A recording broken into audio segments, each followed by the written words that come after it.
Selamat. Aku katakan kepada kalian sabda batu kepada api, bahwa di atas langit masih terdapat lapisan langit. Bahwa di atas langit Halo, masih terdapat umat beragama. Saya Gregorius dari Sastra Indonesia Undip kelas B. Karena untuk keperluan kuliah di mata kuliah Budaya Jawa, saya bikin video ini.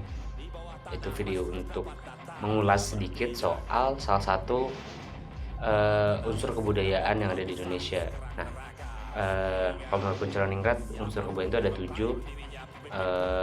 Sistem religi, sistem teknologi, sistem sistem masyarakat, sosial, teknologi, religi, sosial, mata pencaharian, sistem bahasa, sistem kesenian, itu lagi apa ya, lupa. Tapi antara itu, nah yang akan saya bahas adalah sistem religi. Yang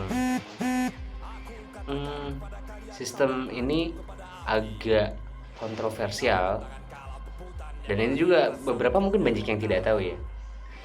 Mungkin di antara kita banyak yang tahu soal Wali Songo atau 9 wali, tapi kita lupa terhadap satu orang ini yang ajarannya dianggap kontroversial dan agak-agak ditutupi. Dia adalah Syekh Siti Jenar, seorang ulama yang juga ikut menyebarluaskan Islam di Pulau Jawa. Sebenarnya soal Syekh Siti Jenar ini masih belum diketahui apakah dia memang ada secara real atau dia hanya, sebutlah hanya rekaan, tokoh rekaan, karena itu ada di naskah-naskah seperti Suruk Siti Jenar dan sebagainya. Nah, Syekh Siti Jenar ini juga adalah orang yang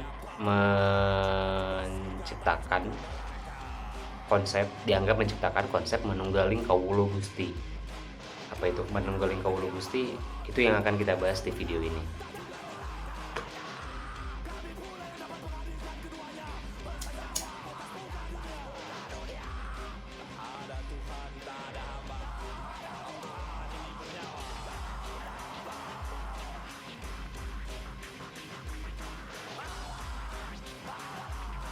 Nah, manunggaling kawula Gusti itu sendiri adalah sebuah konsep. Maaf kalau kita coba terjemahkan, manunggaling kawula Gusti itu memiliki arti bahwa kawula atau saya, yang mana itu adalah manusia, sudah bersatu dengan Gusti, menunggal dengan Gusti, menjadi tunggal dengan Gusti atau Tuhan. Konsep itu dianggap kontroversial karena katanya itu sama dengan menyamakan saya atau manusia dengan Tuhan.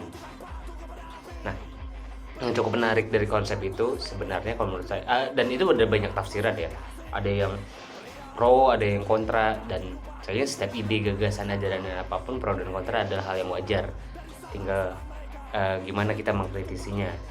Nah, untuk konsep manunggaling kawula Gusti, konsep Syekh Siti Jenar, saya manunggaling kawula Gusti, ada konsep-konsep kecil, sebutlah konsep kecil lainnya, itu konsep Tuhan, konsep manusia, dan konsep kehidupan, dan itu cukup berpengaruh atau menjadi sedikit penjelasan dari apa sih manunggaling kawula Gusti itu sendiri. Nah, untuk konsep Tuhan bagi Syekh Siti Jenar adalah, atau juga kadang disebut Syekh Lemah Abang, mungkin bisa dicari, itu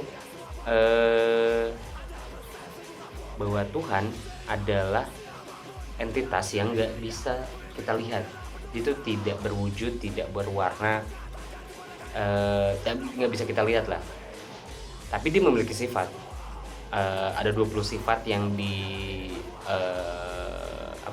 ditawarkan lah, seperti itu dikonsepkan oleh Syekh Siti Jenar. Ada cukup banyak, aku juga nggak terlalu paham. Cuman itu jadi dasar dari Syekh Siti Jenar. Soal Tuhan tuh nggak bisa kita lihat. Yang ada mungkin di dunia ini adalah tanda-tanda dari sifat Tuhan itu, tanda-tanda dari kebesaran Tuhan yang ada di dunia ini, dan bisa kita lihat di banyak hal. Dan itu nanti berhubungan dengan konsep manusia, bahwa bagi Syekh Siti Jenar, manusia itu di secara fitrah memiliki fitrah keagungan dan kemuliaan di dalam dirinya sendiri, dan itu ada di tiap-tiap manusia. Namun pada saat yang sama manusia juga memiliki kelemahan, yaitu hasrat atas nafsu-nafsu badani, ketubuhan, yang itu bisa saja merusak dia dan merusak hubungan dia dengan Tuhan. Nah, selanjutnya ada konsep soal kehidupan. Aku singkat-singkat aja kali ya. Konsep soal kehidupan bagi Syekh Siti Jenar ini cukup menarik, bahwa kehidupan kita di dunia ini sebenarnya adalah kematian, dan kematian yang kita pahami adalah awal dari kehidupan. Kenapa kayak gitu? Karena menurut Syekh Siti Jenar atau Syekh Lemah Abang adalah kehidupan yang sejati adalah kehidupan yang tak terbatas, yang tidak terbatas, tidak terpotong, tidak memiliki tidak sementara, bukan kesementaraan. Nah, itulah mengapa dia bilang bahwa kehidupan sebenarnya adalah kematian. Tapi agak pusing mungkin ketika kita masuk lagi ke yang selanjutnya, bahwa kematian adalah awal dari kehidupan itu sendiri. Nah, yang dimaksud hidup dan mati di sini, yang dia tolak, sebutlah, adalah yang sifatnya fisik, materi, ragawi. Karena Syekh Siti Jenar itu fokus atau inti dari ajarannya adalah tentang kebatinan, tentang yang non materi, non batin, bukan yang fisik, tapi yang kebatin intinya. Bukan hal-hal yang material, bukan materialis atau materialisme ya, itu adalah yang filsafat, tapi bukan hal-hal yang materi, yang material. Dia membawa kehidupan ke ranah yang lebih jauh lagi. Makanya itu disebut ajarannya adalah tingkat makrifat. Kan ada syariat, tarekat, hakikat, dan makrifat. Nah, ajaran Syekh Siti Jenar dianggap tingkatannya makrifat, sufistik lah gitu. Dan katanya itu juga yang membuat ajaran dia kontroversial, karena ada yang menafsirkannya secara salah, ada yang kurang tepat, referensinya kurang bagus, atau tidak mampu untuk mencapai kemakrifatan Syekh Siti Jenar dan sebagainya. Sorry. Nah, soal manunggaling kaula Gusti bisa dilihat dari 3 hal itu, bahwa manunggaling kaula Gusti adalah kondisi di mana manusia dengan Tuhan telah menyatu. Nah, di situ bisa di konsepnya yang itu, manunggaling kaula Gusti, manusia dan Tuhan menyatu, di mana kondisinya manusia menjadi sebenarnya tidak satu menjadi tunggal dan manusia sama dengan Tuhan. Tidak sesederhana itu. Tapi bagaimana manusia bisa menghadirkan sifat-sifat ilahiyah dalam dirinya, yang mana dia tadi secara fitrah secara sejatinya memiliki fitrah keagungan dan kemuliaan, bisa menghadirkan sifat-sifat itu dalam kehidupannya, bahwa sifat-sifat ilahiyah itu ada dalam dirinya dan bisa dia lakukan. Dan yang tadi sifat Tuhan, konsep Tuhan menurut Syekh Siti Jenar, bahwa manusia dalam kehidupan kesehariannya bisa menghadirkan tanda-tanda daripada Tuhan itu sendiri, tapi bukan menjadi Tuhan.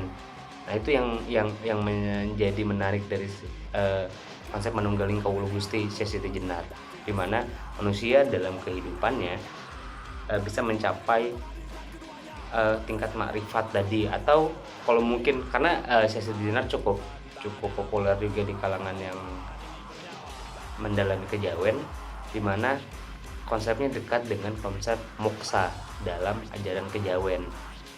Nah, disitulah maksud dari manunggaling kaula Gusti dalam dari yang aku baca di beberapa tulisan. Mungkin ini bisa salah juga, mungkin itu bisa kita diskusikan di kolom komentar kali. Nah, di sana bisa kita lihat bahwa ada satu hal yang cukup menarik juga di konsep manunggaling kaula Gusti, bahwa sebelumnya yang manusia itu tadi dengan sifat-sifatnya yang ada fitrah kemuliaan dan keagungan, tapi juga punya hasrat atau nafsu badani. Siti Jenar menyatakan bahwa manusia perlu melakukan perlawanan dalam dirinya sendiri untuk menihilkan atau mengurangi sampai ke nihil mungkin dari sifat-sifat pada dirinya tadi. Ada perlawanan dalam dirinya yang disebut itu adalah jihad akbar, sangat personal dan kebatinan sekali kan. Nah itu yang cukuuk menarik dari sisi jenar. Dilanjut lagi bahwa Manunggaling Kawula Gusti memiliki sifat politis secara tidak langsung. Itu bisa dilihat dari ketika saya sudah menyatu dengan Tuhan, tidak ada hierarki di dunia ini. Tidak ada orang yang lebih, tidak ada orang yang kurang, tidak ada, dan maaf ya, tidak ada Tuhan, tidak ada tuan, tidak ada hamba, tidak ada penguasa, tidak ada budak dan sebagainya. Kita semua sama. Karena Tuhan yang sebenarnya yang bisa berkuasa sepenuhnya hanyalah Tuhan. Tuhan yang bisa berkuasa sepenuhnya adalah Tuhan. Di situ dimana dia menghadirkan konsep egaliter dan non hierarkis dalam dirinya, dan itu hadir dalam konsepnya juga soal sebuah komunitas atau yang bisa kita sebut sekarang sebagai masyarakat.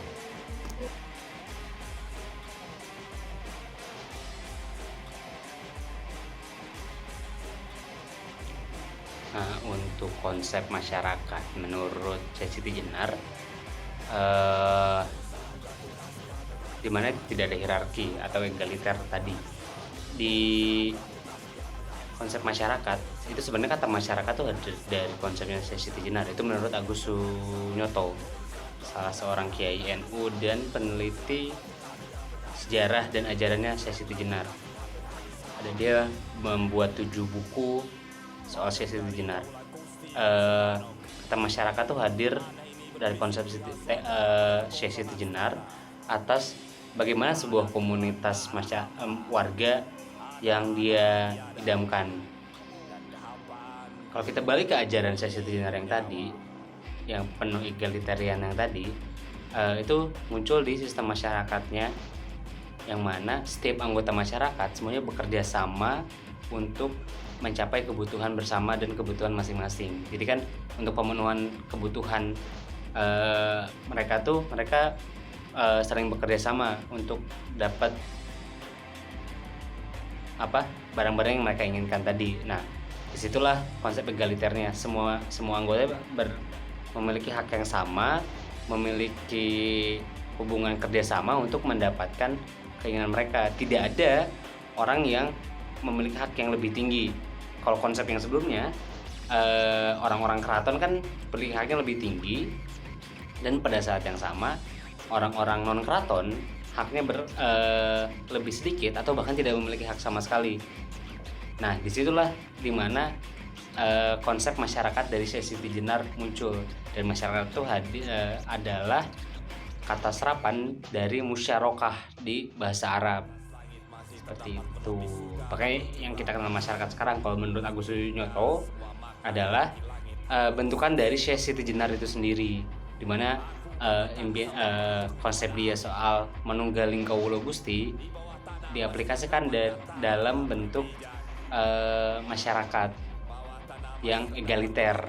Jadi masyarakat itu sebenarnya egaliter, bukan ada masyarakat hierarkis atau apa, tapi masyarakat itu pada dasarnya adalah egaliter. Kalau kita mengacu pada definisi masyarakat dari Syekh Siti Jenar, yang mana itu menurut Agus Sunyoto, seperti itu.